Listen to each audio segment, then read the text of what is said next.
By the time na panood ninyo ito natapos na ang Chinese New Year, kasi sa sobrang busy ko hindi ko napaglaanan na gawin ang naturang video na ito.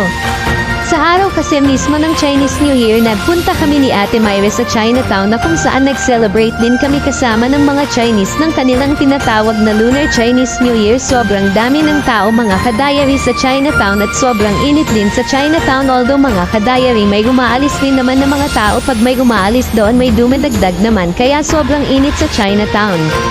Kaya nga may plano pa kaming magpunta sa Buddhist temple nila doon, di na namin tinuloy kasi sobrang dami ng mga tao doon. Hindi na nga kami namuli doon sa naturang Chinatown na iyon, umikot lang kami ng umikot sa naturang Chinatown na iyon, puros lakad lang ang ginawa namin. Nakasalubong rin namin na mag-performer ng Dragon Dance sa daanan tapos may fireworks din after the Dragon Dance. Ito ang short video na aking nakuhanan sa Dragon Dance na iyon.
Meanwhile, Pagkatapos namin makipagsiksikan sa mga tao tulad ng kinaugalian namin, pumunta kami sa isang simbahan doon na malapit sa Chinatown para mag-alay ng dasal sa naturang simbahan na iyon.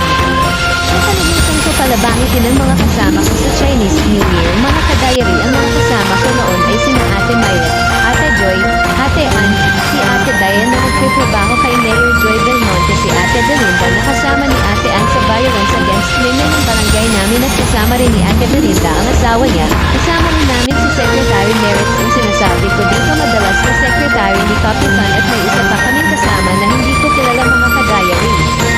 Pagkatapos namin magpunta sa simbahan, naglakad ulit kami sa tinatawag nilang Lucky China